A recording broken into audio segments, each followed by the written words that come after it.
Hello, today we're at Mesilla Valley Bosque State Park, and my name is Park Ranger Alex Mares. I'm the interpreter for Mesilla Valley Bosque State Park. Mesilla Valley Bosque State Park was first acquired in 2006, and by 2008 this beautiful facility had been completed.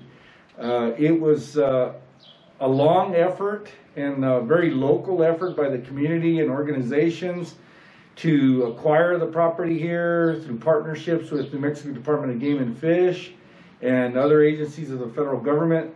The heart of the site is an original 53 acres owned still by New Mexico Department of Game and Fish through a deed that goes back to 1933. And from that original 53 acres, there was created a couple of ponds that fill when the river's on. There's some naturally occurring wetlands out on the flat areas, both inside and outside of the levee. And then, of course, when the river is turned on, the wetlands are enhanced and the ponds fill up. Since that time, additional acreage has been added, and we're up to about 400 acres of land that's considered Mesilla Valley Bosque State Park.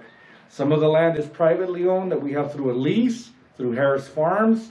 Some of it is federal property, Bureau of Reclamation, International Boundary and Water Commission, and New Mexico Department of Game and Fish. The only property that New Mexico State Parks owns outright is the road entering into the site, the parking area, and the building.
So what are we listening to?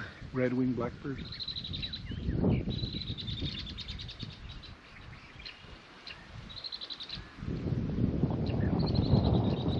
So here we are near the end of the South Pond, listening to the red-winged blackbirds.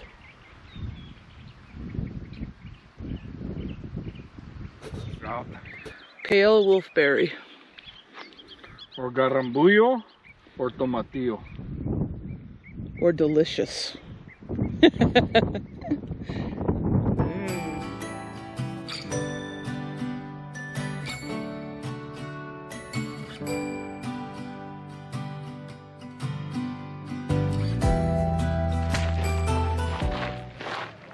So tell me about this area, Alex. What are we looking at here? Well, and you'll notice I'm removing my mask. Under our current COVID restrictions, we no longer are required to wear the masks when we're outdoors, as long as we maintain the social distancing and the like. The area that we're here is the amphitheater area that's directly adjacent to our garden area, and we have a really nice landscape garden area with a high percentage of native vegetation within the garden area. This amphitheater has been used and will be used in the future for outside talks, demonstrations. It has electricity. It seats comfortably. It seats about 40 people comfortably. We may also do night sky programs here as well. Directly behind me, right here along the trail, is the future site. We hope within the next 3 to 6 months to construct, with the direct assistance and aid and the funding from the Mesilla Valley Audubon Society. It's one of the partnerships we have, one of the really great working relationships we have with one of the local community groups. So Mesilla Valley Audubon Society is all about birding, and they wrote a grant. They've also got some money that they have in their coffers, and they proposed the idea of building a bird blind here. The trail itself is fully ADA accessible for handicapped folks and folks in wheelchairs. The bird blind will also be constructed and be made to be ADA compliant and accessible. It will have a view looking out this way. This floodplain here that we're looking at on the outside of the levee is part of our natural wetlands. The water table comes up very close to the surface, allowing a lot of wetland vegetation to be here. The vegetation and the moisture in the water and the insects and all that is what draws the bird life here. So even just this morning, there was a lot of birds, different birds. You'll hear some birds right now singing off in the trees over here. Right back here in the floodplain, we had a coyote this morning hunting mice. So even though we're not a really big park, 400 acres or so, we have a lot of wildlife that's drawn here, and we're right next to Old Mesilla and right next door to Las Cruces, but you'd never know it. When you come out here, you really get the feel or the sensation that you've gone a long way away from the city, but you actually haven't. In and around the building, we will get mule deer, javelina, fox. We get coyotes that come in close to the building. We've actually had a mama bobcat with her 2 kittens come in right in among the plaza and right out by the entryway and the archway that you saw earlier in the video.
So here we are inside the visitor center.